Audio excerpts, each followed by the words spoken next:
ẹ̀kọ́ wo lẹ rí kọ́ ní orí ọ̀rọ̀ ara yín? Ẹ̀kọ́ tí mo rí kọ́ ó pọ̀. Àkọ́kọ́ ni pé ṣé rí ntọ́lọ́run bá ti sọ pé máa ṣe òun ló máa ṣe. Mo fẹ́ ṣoògùn owó. Nígbà tí mo fẹ́ ṣoògùn owó yẹn, a lọ ọ̀rẹ́ mi kan ló mú mi lọ sí Èkìtì, Ládó Èkìtì. Lọ́dọ̀ bí àfáà lẹ́ni yẹn, bóyá bí àfáà bí babaláwo sá. Ó ti yẹn báyẹn. Wọ́n bá ní pé ògùn abáṣà bẹ̀rẹ̀ sí ní ṣiṣẹ́ yẹn fún wa náà ń ṣe ok ó bá yá wọ́n bá ní ká lọ ra olóńgbò dúdú tí ò ní funfun. Nígbà tí wọ́n gbé olóńgbò dé ààrẹ olóńgbò lóòótọ́ lọ́dọ̀ wọn, nígbà tí ó máa dijọ́ kejì tá a máa ti débẹ̀ olóńgbò dúdú ti ní funfun lára tí ò dẹ̀ gbọ́dọ̀ ní funfun lára. Èdè ni àbẹ́fún. Kò tiẹ̀ yé mi. The present history ṣe rí nígbà tí mo fẹ́ para mi yẹn ọ̀bẹ ni mo ti kọ́kọ́ mú bọ̀ mo lẹ́ tí n bá lẹ ni mo ti fẹ́ gúnra mi wá oró ni ó le ju ẹ̀mí mi lọ ni mo ṣe wá ní pé kí n lọ bẹ́ sómi.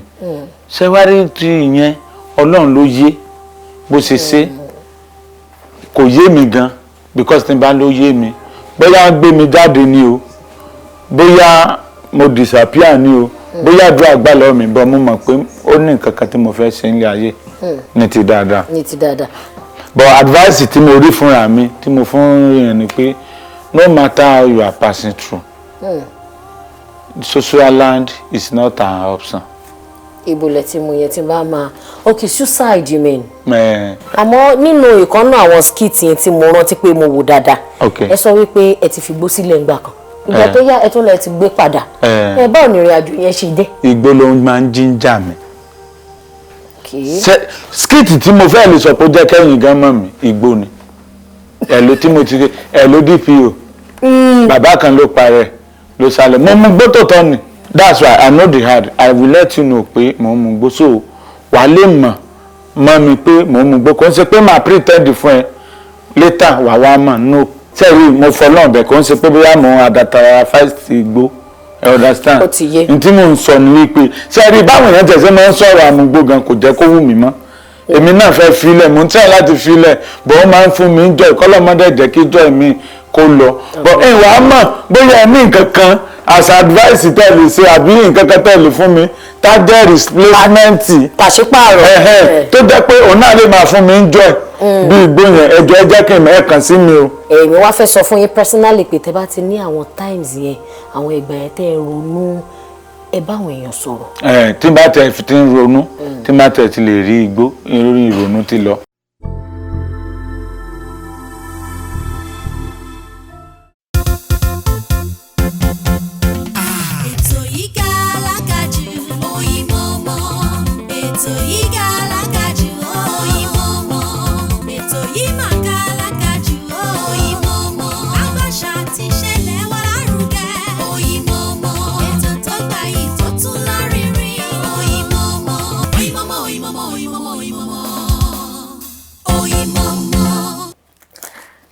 Padà sórí ètò wa ètò Oyinmomo náà la wà ètò wa ṣẹ̀ṣẹ̀ fẹ́ bẹ̀rẹ̀ ni àlejò mi sì ti wà ní ìkàlẹ̀ lẹ́nu ọjọ́ mẹ́ta yìí a gbọ́ àwọn ọ̀rọ̀ awuyewuye kan lórí iṣẹ́ wọn lórí ìgbésí ayé wọn àdéhùn pé kò yẹ kó rí bẹ́ẹ̀ àwọn èèyàn kan lópinion lọ súwà àwọn èèyàn kan ní tún ní rárá kò rí bẹ́ẹ̀ àmọ́ lórí ètò Oyinmomo àwò pé ẹnu oníkàn òun ló yẹ ká ti gbọ́ pọ̀n a lè sọ sítórì èèyàn a lè sọ̀tàn èèyàn jù yàn lọ la fi gbé ìjọba Lande wá sórí ètò lẹ́ni ẹ kú dédé ìwòye iṣẹ́ wa dáadáa. àdúpẹ́ mo wà dáadáa. kí ló ń pop. pọ́ǹpì. ó jì ó ṣe makanaki gímì jẹjẹjẹ ó wà ń bẹ ọdíà ó dá ìjọba Lande àwọn èèyàn kan ti mọ̀ yín àwọn èèyàn kan ò dẹ̀ tí ì mọ̀ yín fún àǹfààní àwọn tó ṣe ń rí yín fún ìgbà àkọ́kọ́ ǹjẹ́ ẹ lè ṣe àfihàn ara yín fún wa àti bẹ̀ ṣe di oní content skits. Orúkọ tèmi ni Ganiyu Kẹ́hìndé Mọ̀rúfù tí gbogbo èèyàn mọ̀ sí ìjọba Lande bọ̀ mo tún ti wá gborúkọ mi sí báyìí. Ìyájà wo. Kòkúmọ́ ni. Iná da igi. Kòkúmọ́ of Africa. Kòkúmọ́ of Africa. Okuti of the world. Wọ́n pè mí lọ́rùn mi ò jẹ́. Ìtayé ni mo bá wọn jẹ́. Ariwo pọ̀ ni mo wà lágbède méjì ayé àtọ̀run báyìí. Àwọn tó máa ń sọ pé máa bọ̀ bẹ́ẹ̀ láyé náà ń ké tán máa bọ̀ táyé ló wá láàdùjú bí mo kàn sí jáyé lónìí mo bá já sáyé. táyé yẹn jẹ́ ariwo tí àwọn èèyàn ohun wọn ò kí tó kàn máa ṣe tọ̀. bí mo ṣe máa pẹ́ láyé gan-an. ó sọ bẹ́ẹ̀ bá tẹ̀ ti rí orí yín bó ṣe dì èèyàn mọ̀ pé gágágá ni ẹ máa pẹ́ tọ̀pẹ́ ibi tè. tí n bá padà kú ní 115 wà láì wọ́n pa mí ni. wọ́n máa ròyìn. Ọlọ́run. a máa kó àtòrí sẹ́gbẹ́ òkú yín 115 báyìí pé ẹ lọ́ máa fá wọn lẹ́gbàá lọ. 230 pé mi lọ. ẹ lọ́bì kan Olúbàdàn náà ríbi kan 230 280 a máa sa bàbá sóhun ni àníṣe tí pé grandpa síta lónìí ẹjọ́ sádádì o ẹ má jẹ́ kán gbẹ mọ́lé àbí bò wà ní ṣẹ́ta yín lọ́rùn. bí ẹ má wọrí náà nígbà tí sáà máa yọ̀ǹgì náà ni. Kokomo of Africa ẹ jẹ́ ká wo ibi tẹ́ ẹ ti bẹ̀rẹ̀ iṣẹ́ wo lẹ ń ṣe tẹ́lẹ̀ kẹ́ tó di skit maker àti pé ṣẹ̀ṣẹ̀ ń ṣe iṣẹ́ yẹn. tí ń fi ń gárin brain mi báyìí torí Ọlọ́run. It's a good question and it's a long story lẹ́bẹ̀rẹ̀ yẹn o. Alákọ̀ọ́kọ́ iṣẹ́ tí mò ń ṣe tẹ́lẹ̀ kí n tó máa ṣe skit mi ṣe má. Iṣẹ́ tí mo kọ́kọ́ ṣe pa láàárọ̀ ayé mi ò ní fọganáísà. Bọ̀dá Gani ò fọgá. Èwo ni Bọ̀dá Gani ò fọgá ṣe fẹ́ máa yẹ̀yẹ́ mi. ní ìyẹyẹ yẹn mọ̀ pé tí fọganáísà bá ní ṣọ́ọ̀pù wọn akọ Bọ̀dá Gani ò fọgá torí àwọn tó bá fẹ́ fẹ́ táyà nǹkan tí mo rò nìyẹn pé Bọ̀dá Gani ò fọgá akọ 080 ẹ má wọlé ẹ rẹ́wọ̀ mi lẹ́yìn ètò ẹ má rí mi ò ṣe sẹ́yìn mọ́ lẹ́yìn fọgá mo tún ṣe fìjìláńtẹ́. ẹ bá ní ká máa tọwọ́ bọ ọ̀rọ̀ yẹn sítórì yẹn a lè má parí ẹ̀ lónìí ó gùn gan o. fìjìláńtẹ́. Mo ṣe fìjìláńtẹ́. ṣe àìríṣẹ́ ṣe àbí ohun yìí àbí ẹ̀kọ́ wọn pé jàtì ẹ̀ mọ nǹkan tó wà ní àwọn tó ń ṣe fìjìláńtẹ́ yìí. bó ṣe ṣẹlẹ̀ ni pé alákọ̀ọ́kọ́ ìgbà tí mò ń ṣe fọgá yẹn torí láti lẹ̀ mo jọmọ tó le díẹ̀. ẹjọ́ ọmọ tó le má fi díẹ̀ sí ẹjọ́ ọmọ tó le ẹjọ́ àná ń bẹ ọmọ líle ni mí. ọmọ líle ni mí ó yẹ báyìí so ìgbà tí mo wà ń ṣe fọgá normal fọgá yẹn òwú mi kọ́ àwọn tó máa ń ṣe aluminium ilé yẹn ilé window kọ̀ọ̀kan òun ló wù mí kọ́ but because of say mo mọ àmọ́ family tí mo ti wá gbogbo àwọn family wa love ara wa so a máa ń ṣe mí sí gbogbo kan ìgbà tí mo wá fẹ́ kọ́ iṣẹ́ aluminium yẹn so ìgbà tá a wá ṣe meeting a wá rò pé tí n bá lọ kọ́ sí aluminium ẹ̀rọ àti ṣe freedom gba ṣọ́ọ̀bù ranisẹ́ tẹ́yìn bá fẹ́ ranisẹ́ aluminium yẹn èèyàn máa ná bíi 600,000. nígbà yẹn lọ́hùn. nígbà yẹn lọ́hùn àti ẹ̀ ti jù bẹ́ẹ̀ lọ báyìí so màá ṣẹ̀ṣẹ̀ nígbà tí gba ṣọ́ọ̀bù láti wá rò pé táàdẹ̀ mọ bí àpò wa ṣe rí àpò pẹ́rẹ́ǹtì wa ṣe rí láà rò pé iṣẹ́ yẹn kò lè work bọ̀n ló wù mí lọ́kàn so ibẹ̀ làwọn ẹ̀gbọ́n mi ti wá mú àbá wa pé instead yẹn tí n bá kọ́ fọganáísà tán bá ti lè dáwó tán ra engine 25,000 tán ra irinṣẹ́ 5,000 fún mi ẹgbẹ́ títì lásán ni ṣọ́ọ̀bù yín wà shop fees máa tó táyà sí shop fees kò ní jẹ́ pé màá ṣe freedom màá tún wá máa san kó lọ mí that's the reason why tí mo fi kọ́ fọganáísà yẹn kò ń ṣiṣẹ́ tó wù mí understand but gbogbo gbà tí mi ò sọ pé bóyá fọganáísà ò dáa o. nǹkan tó wù yín gẹ́gẹ́ bẹ́ẹ̀ ṣe là ẹ ti là á kò wù yín. understand so ìgbà tí mo dẹ̀ kọ́ hundred sí ṣọ́ọ̀bù fún mi lóòótọ́ ní tilẹ̀ tọ́lọ́ mo dẹ̀ ń tà mo ń ṣiṣẹ́ yẹn wẹ́rẹ́wẹ́rẹ́ but mo jọ́mọ líle ẹ mọ̀ pé mo sọ fún yín wọ́n ràn á lè gbèsè fún mi kalẹ̀ báyìí ṣe mọ̀ pé irú ń táìmù àyọpẹ́ ti yọ it's a past tense. bẹ́ẹ̀ni so èèyàn nídìí àti parọ́. bẹ́ẹ̀ni. so bọ̀ nígbà míì tí ọmọ bá le ntẹ́mi kan tó máa rò ní pé káwọn òbí kan máa fi àdúrà kan fi máa ràn lọ́wọ́. mo dẹ̀ notice pé dádì mi mo jọ á burú bíi sàpàná ni. bàbá lẹ tọ̀ wá. àwọn ni mo tọ̀ wá. so gbogbo ìgbà yẹn bí mo yẹn ń ṣe fọ́gá yẹn tí mò ń ṣe fọ́gá yẹn wọ́n á wò ọlọmọlá ọmọ líle á mo lè gba owó iṣẹ́ lọ́wọ́ àwọn èèyàn báyìí. àwọn lọ Sunday. a máa wá mi kiri àti lọ play gamble àti jayé lọ so abẹ́ ó lè jẹ́ pọ́n ti jẹ́wọ́ ọwọ́ mi tán àti padà wá di ṣọ́ọ̀bù láti ṣiṣẹ́ oníṣẹ́ àwa di ìṣòro bí àwọn ọmọ ẹ̀rọ táyà ó ti yé wọ́n báyẹn ẹ mọ̀ pé tẹ́yìn bá rẹ̀ ti jọ́mọ líle náà èèyàn sáà máa fẹ́ mẹ́kẹ̀ẹ́ náà wọ́n á wò pé kí ló yẹ kí n ṣe o mo sì ní mo wá fẹ́ ṣoògùn owó. for real. Ọlọ́run mo fẹ́ ṣoògùn owó nígbà tí mo wá fẹ́ ṣoògùn owó yẹn a lọ ọ̀rẹ́ mi kan ló mú mi lọ sí Èkìtì Ládó Èkìtì lọ́dọ̀ bí àáfàá lẹ́nu yẹn bóyá bí àáfàá bíbí babaláwo sá ó ti yẹn báyẹn nígbà tá a débẹ̀ yìí tí ẹ mọ̀ pé àwọn yẹn lé irú èèyàn báyẹn lè gbà yẹn torí pé ibi tán fi ṣe kọ́ńpáǹdì ó tó 2 acre. So wọ́n bá ní pé okay àná àti rẹ́dí àfẹsọ̀gùn owó èmi ò dẹ̀ lówó dání so mo sáà ta gbogbo owó tá a máa ná 140 mo sáà ta ẹ́ńjìn fọ̀gá ṣe gbogbo ẹ̀ ẹgbà pọ̀ mo sáà gba mo rí 40,000 tujọ nínú 140 nínú 140 bẹ́lẹ̀ ń ja orí ẹ̀lẹ́ kọ́kọ́ mú. ó ti yé báyẹn ó wá ní ọ̀rẹ́ mi kan ìyẹn ń lọ sí skul Àdó so owó tí ìyẹn fẹ́ fi ṣe owó skul tí wọ́n fún yẹn àwọn pẹ́rẹ́ǹtì yẹn rówó rán lọ skul so owó skul tí wọ́n fún ìyẹn ni ó kó fún mi pé kémi fi ṣògùn owó òun fẹ́ sponsor. Bàbá àṣàlẹ̀ sọ ìyẹn akókó wa máa rí sponsor níta.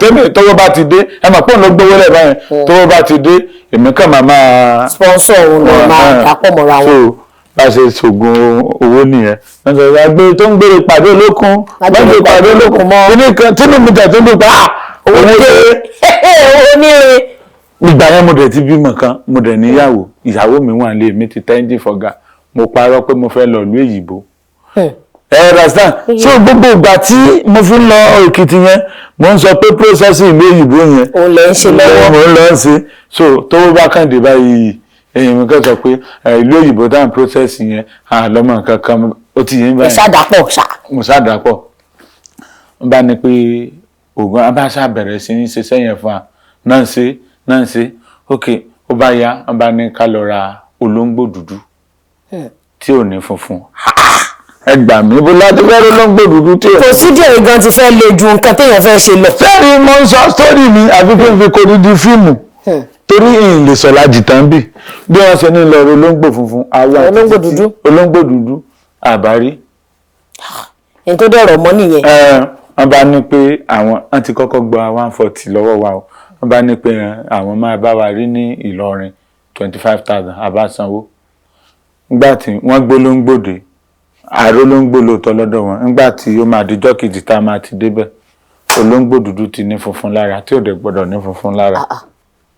èdè ni àbẹ́fún. kò tiẹ̀ yé mi bẹ́ẹ̀ ni bóyá ń change olóńgbò ní o bóyá àpàlẹ́ ọ̀nà yẹ káwọn pàlẹ́ olóńgbò wo funfun ní o. kò yé kò tiẹ̀ yé mi bí ṣe ṣe bàjẹ́ ní bí ìyẹn ò lọ́mọ wọ́n bá ní ká lọ wá òbúkọ ẹ̀mẹ̀rin tán pè lóbùkọ. bẹ́ẹ̀ni òbúkọ dé òórùn dé.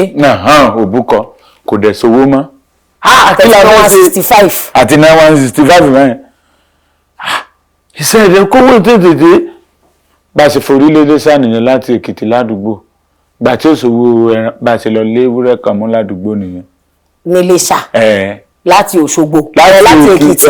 láti Àdó Èkìtì kásá ti lérí ewúrẹ́ kan mú nìyẹn.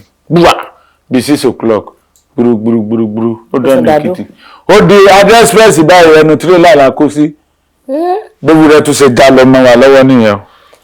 àwọn ní gbogbo ìrìn àjò yóò yẹ kẹ́yìn gan ti rí i pé ó dà pé kádàrá yín ò rọ̀ mọ́. a dà fún yín òun ló ṣe dàbí òun pé ó kọ́ ara tó fìyà jẹ mí lẹ́nu ọjọ́ mẹ́ta mi ìbílífù nù bóyá oògùn àáfà pastor ẹ ká everybody sọ́ọ́rì tó bá wù mí o mi ní ká everybody má ní ibi tó ń forí bọ̀ nípa ẹ̀ but me maybe it's because of the experience that I've had before you understand mi ò tẹ́ bá gbé nǹkan fún mi báyìí tẹ́ kó jẹ́ pé máa ṣiṣẹ́ gan máa ti máa yín mú sí lọ́kàn pé mo rè bẹ́ẹ̀ sí rẹ̀ mo rè bẹ́ẹ̀ kan ṣe you understand so I don't have belief on it wọ́n ṣe gbá wa so later la ṣáà ṣẹ̀ṣẹ̀ mọ̀ pé ẹ wọṣẹ́ ni wọ́n gbá wa ni wọ́n jọ́ọ̀bù yín life. àwọn pẹ́rẹ́ǹtì ìyàwó mi wọ́n wò pé eléyìí katakata ló ń ṣe kiri àwọn àna àwọn wá mú ìyàwó mi kó lọ́dọ̀ mi bọ̀ kò fẹ́ lọ ń tilẹ̀ tọ́lọ́run á nà kó lọ́dọ̀ mi ni. torí pé tí ẹ jọmọ líle. ẹ mo jọmọ líle yìí ní parọ́. ibo wá ní skit ti dé. àdá fún yín ìgbà tí wọ́n á mú ìyàwó mi kó lọ́dọ̀ mi yẹn torí I love ara wa gan. so ẹ mọ̀ ẹ tẹ́yàn ti jọ ń sùn bíi 3 years téèyàn wà rí mọ́ kíní yẹn wá ní mi lára bọ́dọ̀ mi kan ṣe ní kí n máa pọ̀ Port Harcourt nìyẹn. láti Èkó. láti Ìkókó Ọ̀ṣun ní Iléṣà ní gbogbo story fọgá ògùn owó yẹn Iléṣà ní. bó ṣe di Port Harcourt nìyẹn ọ̀rẹ́ mi yẹn ló sá máa help mi sí gbogbo ẹ̀ mo bá ń ṣe kínní bàbá Ìjẹ̀bú gbogbo támínà ọmọ òfin pàwọ́dà Port Harcourt ní tilẹ̀ tọ́lọ́ ọlọ́dẹ̀ ṣe mo dẹ̀ ń rówó bí mo ṣe ń rówó èmi náà wò pé kémi náà establish kí n di principal agent mo wá lọ ń kọ́ ọmọ ní Ọ̀ṣun wọn kó wọn wọ Port Harcourt kí n má fọ̀rọ̀ gùn bí àwọn yẹn ṣe dá gbèsè sí mi lọ́rùn nìyẹn kì í sọ̀rọ̀ kékeré bí gbèsè ṣe wọlé nìyẹn o wọ́n bá ń wọ́ mi gbèsè yẹn ló wá lé mi so láti bí ọdún méjì kí n tó lọ sí Port Harcourt yẹn ni mo ti gba nọ́mbà ẹnìkan mo ní interest nínú acting gan but mo ń rò pé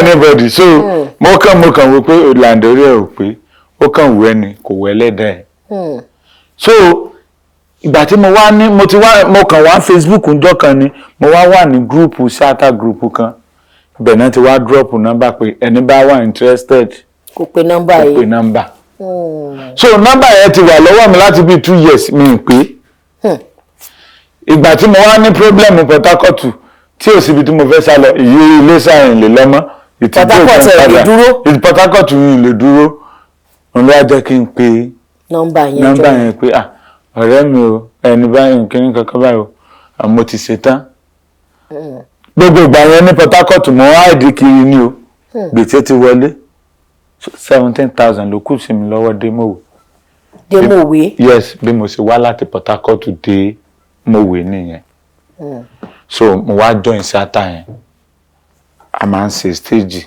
ní 2012 ńgbà yẹn.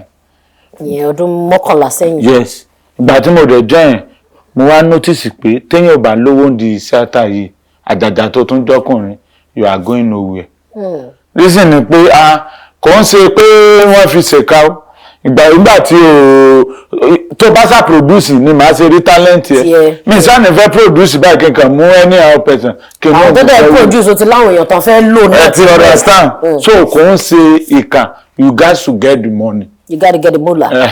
Láti produce màá rò pé kíní kò ń ṣe tí mo lè tẹ̀rí sí lásán ọ̀rẹ́ mi tí mo lọ bá yẹn òun ló ń fìdí mi kíní yẹn tí wọ́n tì mí lójú ó kàn dálẹ́jọ́ kan tá à ń lọ ni mo rá wá ráwọn vigilante security yẹn níbi tí wọ́n wà ẹ̀rọ̀sán wọ́n á rò pé mo lè ṣe iṣẹ́ yìí instead tí yóò fi máa bọ́ mi bí mo ṣe sọ fún ọ nìyẹn mo ṣe wá mú mi join mo ṣe join vigilante nìyẹn ẹ ti kọ́kọ́ rí bí mo ṣe kọ́kọ́ join theatre sáwọn pé ẹ béèrè pé bó mo ṣe join theatre so bí mo ṣe vigilante theatre lẹ wá vigilante lẹ yà sí. láti máa jẹun kí n má fọ̀rọ̀ gùn mo ṣe ń ṣe vigilante nìyẹn ọ̀rọ̀ vigilante yẹn pọ̀ bọ̀ ilé tí ẹ fẹ́ mo fẹ́ kẹ́ ẹ mọ̀ òun lẹ ti mọ̀ òun ni mo ti fi ń gbọ́ yẹn ẹ understand bí mo ṣe mo wá wò ìgbà tèmi náà ti wá make money díẹ̀díẹ̀ wọ́n á padà sí di tíátà mo á fẹ́ ẹ mọ̀ pé mo ní mò ń ṣe vigilante so ó ní police station kan lọ́fàdà police post ní ọlọ́pọ̀ pọ̀ ń bẹ̀ so wọ́n wá dá àwa vigilante àjọ ń ṣiṣẹ́ pọ̀ so reason nìyẹn tó jẹ́ pé tá a bá ń jáde báyìí wọ́n máa ń pè mí ní ọ́físà ìjọba ìgbà tí mo wá fẹ́ ya first movie mi yẹn ní 2014 ọdún 8 sẹ́yìn wọ́n á wò pé title wo mo fẹ́ sọ ní ọ́físà Kenny so èmi àti director wá wò pé táàmù yẹn ní ọ́físà Gaji ó jáde àwa wò pé tá a bá lọ sọ kọ́mọ́dà wọn pé akọ ọ́físà Gaji ọ́físà Kenny wọ́n rò pé Ọ̀ṣun state wọ́n ń pè mí ní Lande Mòwe ń bíbá yìí wọ́n ń pè mí ní ìjọba báyìí tí mi lẹ́pọ̀ kí n sọ di ìjọba Lande bá a ṣe lẹ́pọ̀ nìyẹn Ọlọ́run ṣe gbógo fọ́lẹ̀ nìyẹn orúkọ ti jáde nìyẹn tó ibi tó orúkọ yẹn gan ti jáde nìyẹn ní ayò so fíìmù gangan ní ìtẹ́tù sẹ́yìn òun ló gbórúkọ yẹn jáde bọ̀ bó ṣe gbé jáde náà àdúgbò náà sì ti mọ̀yàn ìgbà tó wá di Corolla mo ti ẹ mọ̀ pé. You mean coronavirus? Corolla virus. No, Corolla. Corolla is a car. It's a car from Toyota. Okay. Coronavirus. Corolla virus. Coronavirus. Let's move on. Kí ni COVID-19 yẹn náà? David tó kọ́. Let's go. See like David àti Goliath. Let's go. Oh, yeah. nígbà tí àwọn kìíní COVID-19 yẹn tó bẹ̀rẹ̀ nígbà míì sẹ́rí tí nǹkan bá ń ṣẹlẹ̀ ó máa ń help èèyàn irú COVID-19 yẹn báwo help mi mo fẹ́ lè sọ pé ìgbà yẹn mo like jù ọjà wo kọ́lọ́mọjà rogun COVID-19 àmín nígbà tí kìíní yẹn dé à ń yaṣẹ́ lọ́wọ́ ni mò ń ya síríìsì kan ní Kòròdú mi ò lè gbàgbé ṣé February àbí March kọ́ ní kìíní yẹn 29 lọ́kọ́ ní first lockdown. náà sọ wípé anybody president wa Mr. Latin ni pé everybody gbọ́dọ̀ kó on location adùn yaṣẹ́ lọ́wọ́ ẹni tó wá látọ̀nà jíjìn nǹkan kan so reason yẹn tí àwọn èèyàn yẹn wọ́n wá sí ilé ọ̀dọ̀ mi gbogbo ìgbà yẹn èmi dẹ̀ ti kọ́ ilé tínkìnní kan sí mòwe ń gbà yẹn so instead of everybody máa láti rò pé bóyá 2 days 3 days wọ́n á sí everybody kalẹ̀ bí gbogbo àṣẹ wà nílé ọ̀dọ̀ mi nìyẹn fún bí ọ̀sẹ̀ méjì bó ṣe di ọ̀sẹ̀ méjì máa wà lọ́wọ́ nìyẹn kò wá sówó mọ́ kò sí nǹkan tí a fẹ́ jẹ a tó 16 lé ǹjọ́ yẹn 10 naira ní ó kù sí mi lọ́wọ́ mo kàn pé ọ̀rẹ́ mi kan ní bánú sọ wá gbà fóònù nọ́mà ó ti sú mi mo ti táyà mo kàn ní mo fẹ́ ya fídíò kan mo kàn jáde nù lé ni pé kó sẹ́ẹ̀tì kámẹ́rà ó ti sú mi o ẹ̀rọ rastan bí mo ṣe sọ ó wà ní ó tún ti bẹ̀rẹ̀ ó tún ti mú gbé ẹ̀yọ́ pé kó o náà fẹ́ ya fídíò ó ń pariwo ti sọ ẹ pé bó ṣe dìlítì ẹ̀ kí ló ṣe papọ̀ mọ́ra ọba dìlítì ẹ̀ ọba dìlítì ẹ̀ mo ní ó wà ní jẹ́ ká ya fídíò mo ní mo ti yà ọ́ náà nà pé ìgbà wo mo ní tí mo fẹ́ yà náà nìyẹn ó náà ti dìlítì ẹ̀ ó ò lè dìlítì ẹ̀ ó ń sí èrè ni bá mi tún yà bí mo ṣe tún yà nìyẹn ó ní wèrè ó tẹ wá lọ́pọlọ mọ́ ọmọ kankan tó fẹ́ ṣe bí mi ṣe post ẹ̀ ń gbà yẹn nìyẹn bí fóònù mi ṣe kú nìyẹn àṣẹ fídíò ti lọ viral nígbà coronavirus mo rántí fídíò ẹ̀ gọ̀gọ̀ ó ti sú mi o rántí dáadáa àṣẹ fídíò ti lọ àṣàwọn ayé ti rọ́ọ̀ṣì ẹ̀ òkèlè everybody àwọn èèyàn tí wọ́n fi ń lò ní voice àwọn àyọjú pé ó ti sọ everybody gangan lóòótọ́ so tún bẹ́ẹ̀ náà ti lọ wá jẹ́ kí fídíò yẹn wá tún lọ gbéra tán torí capsule tó kọ sí ó ní this guy is totally in lè ka gbàgbé capsule yẹn ẹ mọ̀ pé capsule ọ̀rọ̀ tó bá sọ̀yàn dó lórí ire láyé òbí gbàgbé eléyìí tó bá dẹ̀mú yàn ń jẹ́ ìyá náà èèyàn tó ní gbàgbé ó ní this guy is totally tired of staying home who feel the same thing báwo ẹ ṣe bẹ̀rẹ̀ sí kọ́mẹ́ǹtì nìyẹn I feel the same I'm tired I'm clinical anything tí o fẹ́ ṣe wá rí 2 weeks kẹ́ni ká bá bọ́ ta bẹ́ẹ̀ ni so bọ́lá ṣàṣe gbogbo fọlẹ̀ pátápátá nìyẹn. bó ṣe gbogbo fọlẹ̀ nìyẹn ibi tí bí mo ṣe wá rí pé kẹ́rin máa lọ làbẹ̀ mọ́ gọ̀ọ́rẹ̀ bá a ṣe ń ṣe oríṣiríṣi lásọ̀rọ̀ àwàdì motivational speaker. Ọlọ́run ló ní wọn fi sọnù sí ti. orí sọnù náà ni ṣèbémi ni mi lè motivate ara mi lẹ́nu ọjọ́ mẹ́ta ṣe rí pé sọnù ni motivational mi báyìí. àwọn I started my restaurant business with 1 cup of rice now I have buka. ẹ fẹ́ fún mi rice. rárá mo ní àyín motivational speaker wọ́n ní agolo rice kan làwọn fi bẹ̀rẹ̀ restaurant tó bẹ̀rẹ̀ sí ní tààjẹ́ agolo kan yẹn sì ó ti bí restaurant ó ti bí iléeṣẹ́ tó tóbi jù ẹ̀yìn yẹn wọ́n lórí ètò ìmọ̀mọ́ ẹ jẹ́ ká dánu dúró díẹ̀ tá a bá padà dé ìbéèrè sì wà tá a fẹ́ béèrè lọ́wọ́ ìjọba Lande ẹ kú ojú lọ́nà. ẹ bá wa ká lọ kájọ gbádùn ètò yìí. ẹ káàárọ̀ ẹ káàsán ẹ kálẹ́ bí ẹ ti mú wá o orúkọ tèmi ni Àlàó Ọpẹ́yẹmí Azeez tí gbogbo yín mọ̀ sí Àgbà Kwara ìyá Ṣẹ̀kí ìyá Àdínì tẹ̀túmọ̀ sí Senior Kudi ẹ ṣáà mọ̀ Senior Kudi náà what is production capital as ẹ má jà lé ọgbọ̀bẹ̀ yẹn wẹ́ẹ́ mo wá bí mo wá kí àwọn èèyàn mi tí wọ́n gbé mi wá sórí ètò Oyinmomo TV àwọn ètò tó kọjá ètò tẹ́ lérò àwọn eléyìí máa ń ṣe ìgbìyànjú fáwọn tí wọ́n ṣẹ̀ṣẹ̀ ń bọ̀ àtàwọn tó ti wà lórí tó ti jẹ́ celebrity o tá a pè ní tá a mọ̀ sí public figure ló máa ń gbé wá sórí ètò sí ìgbìyànjú kẹ́ máa wo Oyinmomo TV ẹ dákun ẹ bá mi follow wọn lórí Instagram Oyinmomo TV kẹ́ máa wo program wọn dáadáa àti pé ẹ máa wo movie wa o Fate of Senior Kudi ṣé wọn kó ṣì wà lórí YouTube channel and then ẹsẹ̀ mi ní DM tí ẹ bá fẹ́ ṣe anything concerning brand ambassador influencer birthday shout out and business advert ẹ lè send mi ní DM ẹ mọ̀ pé mo wà fún yín tó bá jẹ́ pé concept Senior Kudi lẹ fẹ́ ó wà nílẹ̀ ìyá àdínì ẹ̀yin náà mọ̀ pé mi ò kéré díẹ̀ pé a bá yín place ẹ̀ tí ó make sense ni. So don't forget to send me a DM and don't forget to follow Oyinmomo TV. Follow their program. God bless you all. ẹ bá wa ká lọ ká jọ gbádùn ètò yìí. Oyinmomo.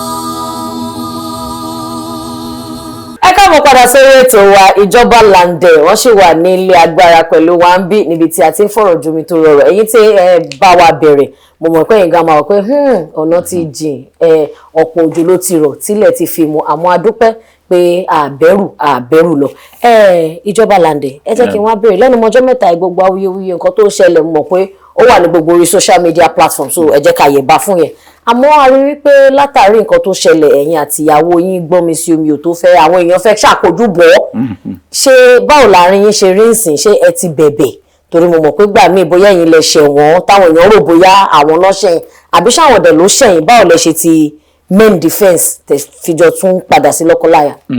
alákọ̀ọ́kọ́ ni pé mo ti bẹ̀ ìyàwó mi torí pé mi ni mo ṣẹ̀ a kì í jà ọmọ a kì í jà bọ gbogbo ẹ̀bi tí wọ́n dà lé lórí yẹn so reason tí mo fi bẹ̀ nìyẹn torí pé tí mi bá wu ìwà interest interesting àbí kí wọ́n máa ń pè yẹn. iye tẹ ti pè yẹn náà ni. ẹ ti understand àní dẹ̀bi so èmi la dárúgúdù lẹ̀.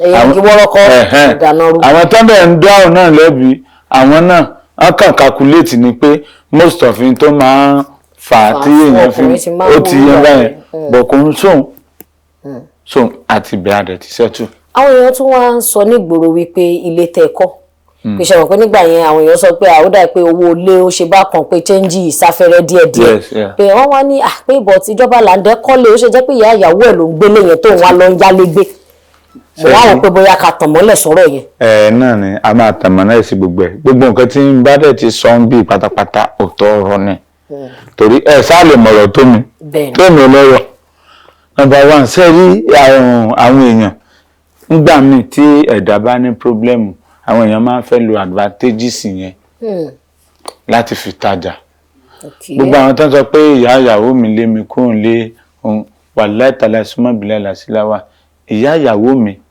kò mọ ilé tí mo kọ́ kò dé bẹ́ẹ̀ rí di bí mo ṣe ń sọ. di bá a ṣe ń sọ̀rọ̀ yìí. bẹ́ẹ̀ ni mo sọ fún un.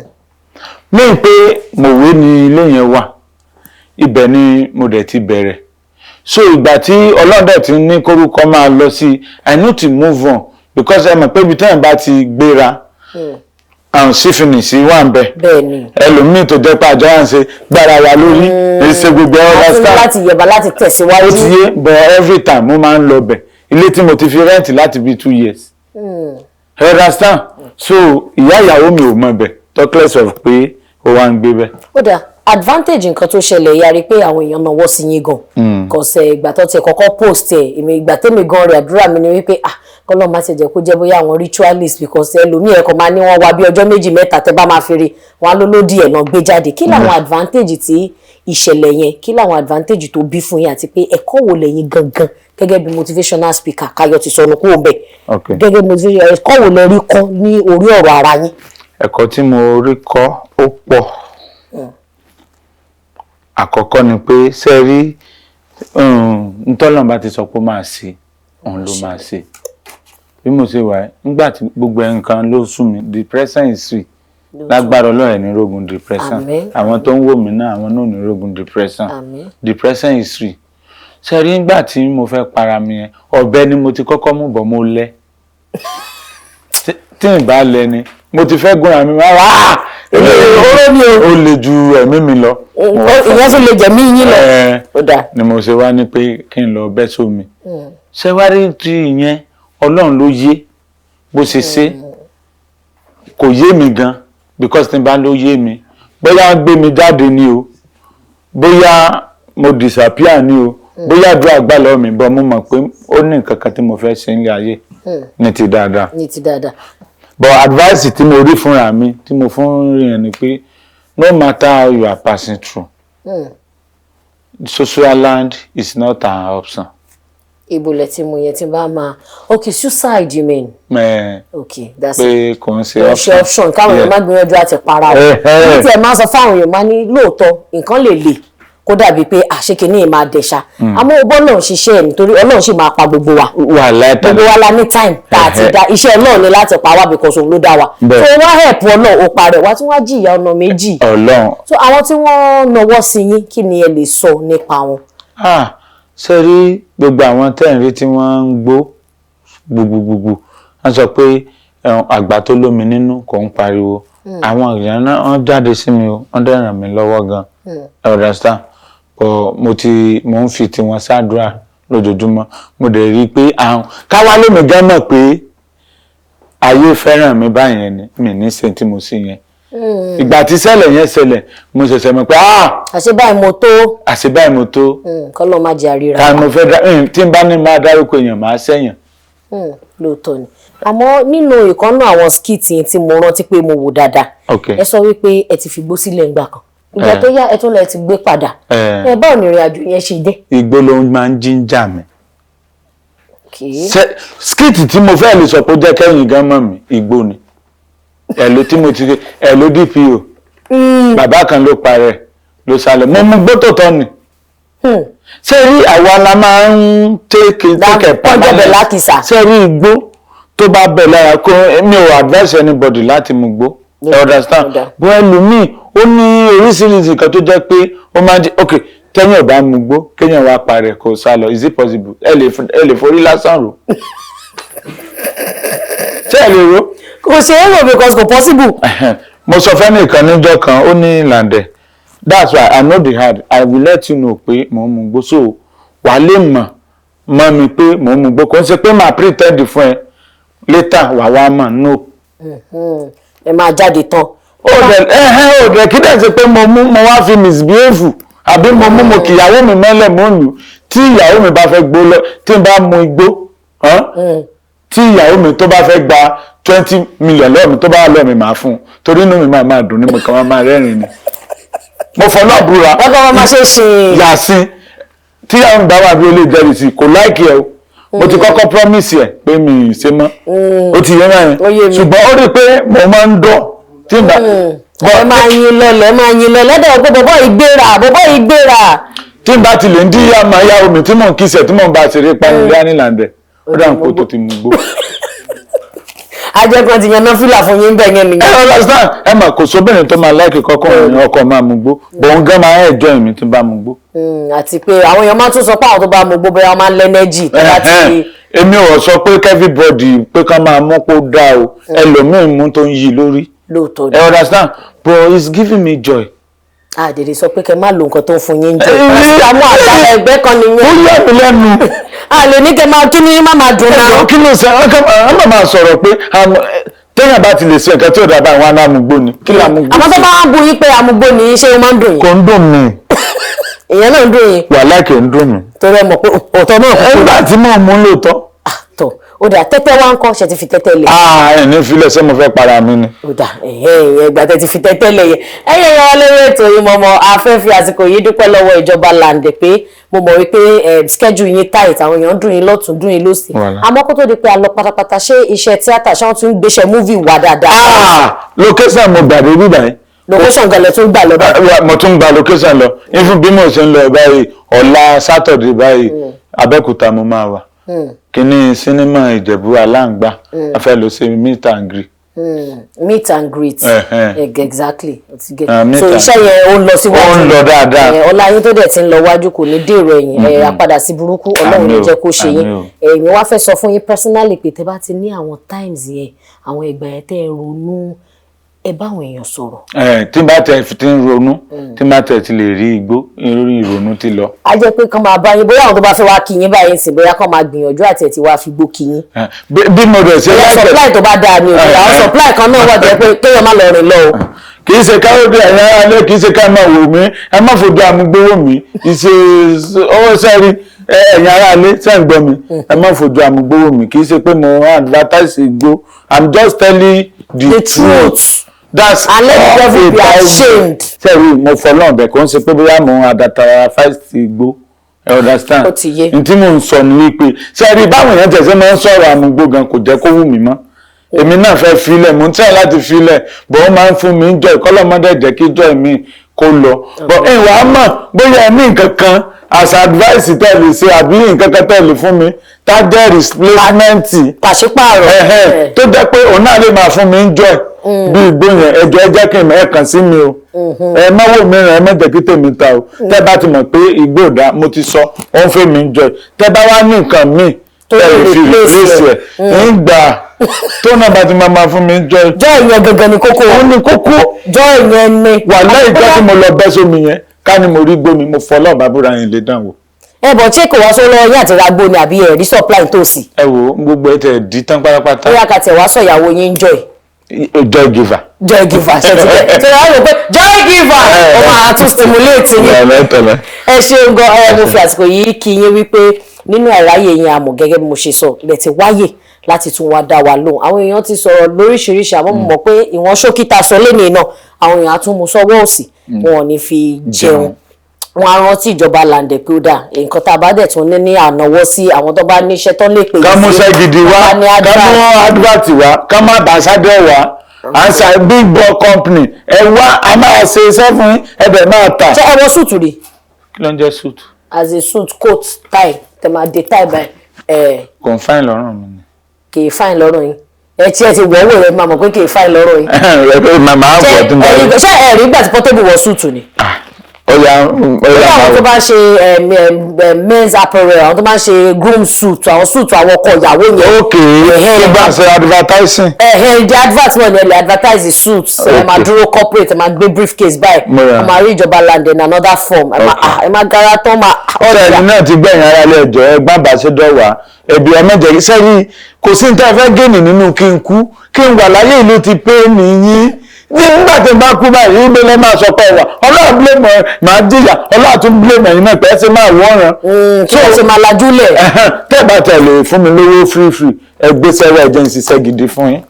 iṣẹ́ yẹn náà dẹ̀ ni lórí tó tábà ní ká máa mú lọ síwájú àní kúrò ń bílẹ̀ ní fún gbogbo ẹ̀yin tẹ́ ti darapọ̀ mọ́ wa látìgbà tá a ti bẹ̀rẹ̀ mo mọ̀ wípé ẹ máa rẹ́rìn tàkìtì èmi gan dì í mú tí n bá kú lórí àga ìbá ẹ̀ mo kọ́ fẹ́ lọ síta kí kọ́kọ́ lọ rẹ́rìn náà kémi gan wo nǹkan tó máa fún mi níjọ́ ilé ni because èmi gan wò pé kí ló lè fún yàn níjọ́ kí ló lè fún yàn níjọ́ àmọ́ ìjọba làǹdẹ̀ lẹ́nu ọjọ́ mẹ́ta yà rí pé ẹ̀yin àti mọ̀mọ́ ẹ́sà bọ́ọ̀dù ṣé mọ̀mọ́ fẹ́ fẹ́ yín ni àbẹ́yìn lè gbà fún ọ.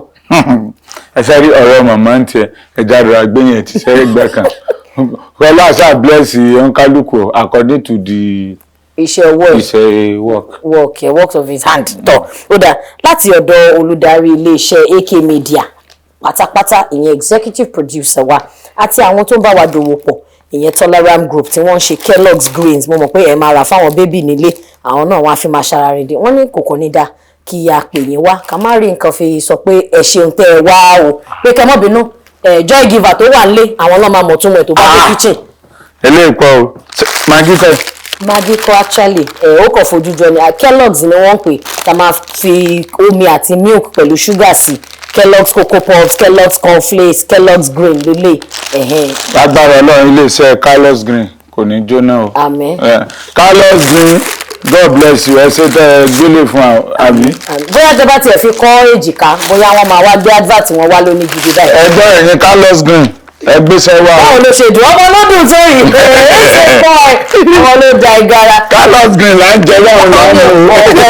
ìjọba ti rí gbogbo àǹtí ló máa mọ̀ fún wọn ẹ̀yẹ báwo ni. sẹ̀mókọ̀ ó máa ń bẹ̀rẹ̀. ẹ ṣe gan ẹ tún fi ráìsì sí àtẹ̀wà òróró ilé oúnjẹ ti pé. oúnjẹ ti pé jẹ́ pé àkọ́gbọ̀rọ̀ lẹ́nu yín a tún fi kun ebi ó sí nínú kọ́rọ̀ mi wọ̀. bẹ́ẹ̀ni ebi ò ní pẹ́yìn náà ṣé mo lè máa lọ. ẹ má ti lọ ṣe fẹ́ dìde kẹ́ máa lọ ni. kí ló kú ẹ ti gbé. aláyé wá kí ló ṣẹlẹ̀ gangan jókòó farabalẹ̀ náà.